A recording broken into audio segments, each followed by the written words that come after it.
There's no feeling more intense than starting over. If you deleted your homework the day before it was due, as I have, or if you left your wallet at home and you have to go back after spending an hour in the commute. If you won some money at the casino and then put all your winnings on red but it came up black.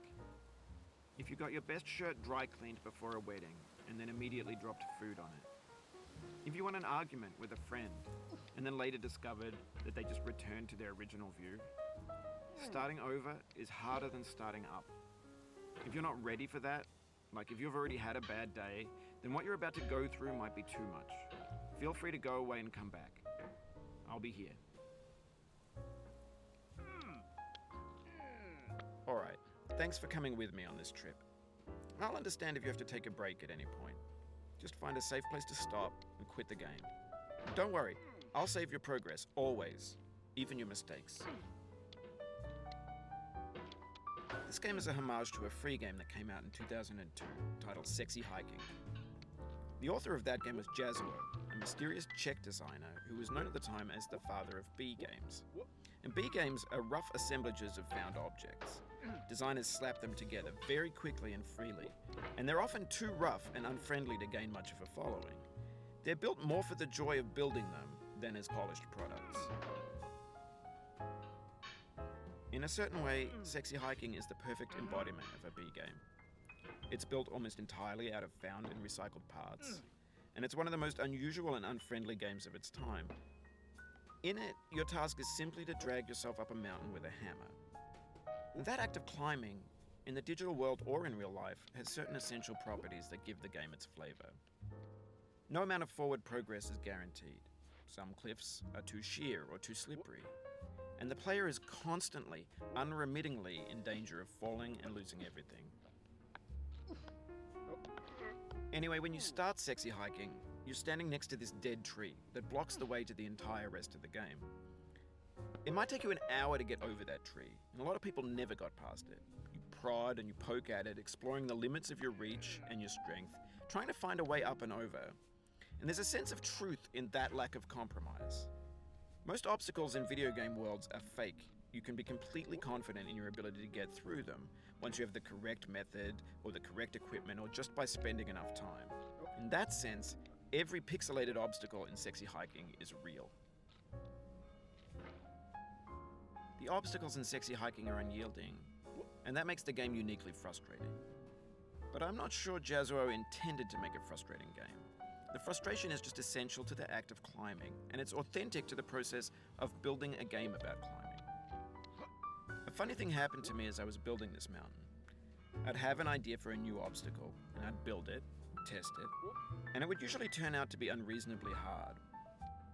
But I couldn't bring myself to make it easier. It already felt like my inability to get past the new obstacle was my fault as a player rather than as a builder.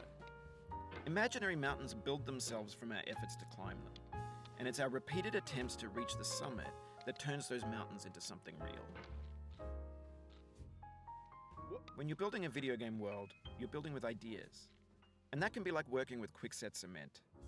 You mold your ideas into a certain shape that can be played with, and in the process of playing with them, they begin to harden and set until they're immutable, like rock. And at that point, you can't change the world. Not without breaking it into pieces and starting fresh with new ideas. For years now, people have been predicting that games would soon be made out of prefabricated objects, bought in a store and assembled into a world. And for the most part, that hasn't happened, because the objects in the stores are trash. I don't mean they look bad or that they're badly made, although a lot of them are. I mean they're trash in the way that food becomes trash as soon as you put it in the sink. Things are made to be consumed and used in a certain context, and once the moment is gone, they transform into garbage. In the context of technology, those moments pass by in seconds. Over time, we've poured more and more refuse into this vast digital landfill that we call the internet. It now vastly outnumbers and outweighs the things that are fresh and untainted and unused. When everything around us is cultural trash, trash becomes the new medium, the lingua franca of the digital age. And you can build culture out of trash. But only trash culture. B games, B movies, B music, B philosophy. Maybe this is what digital culture is. A monstrous mountain of trash, the ash heap of creativity's fountain.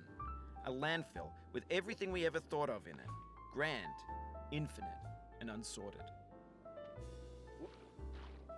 There's 3D models of breakfast, Gen X's fanfic novels, Scan magazines, green screen Shia LaBeouf, banned snuff scenes on LiveLeak.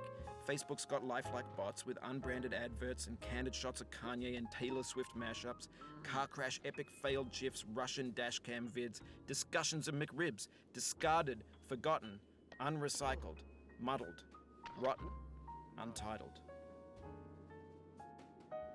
Everything's fresh for about 6 seconds, until some newer thing beckons, and we hit refresh.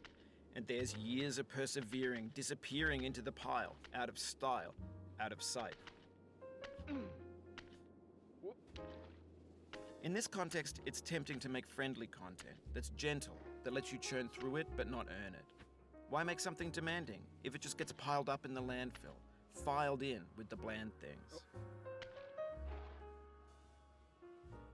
When games were new, they wanted a lot from you. Daunting you, taunting you, resetting and delaying you. Players played stoically. Now everyone's turned off by that. They want to burn through it quickly, a quick fix for the fickle, some tricks for the clicks of the feckless. But that's not you, you're an acrobat.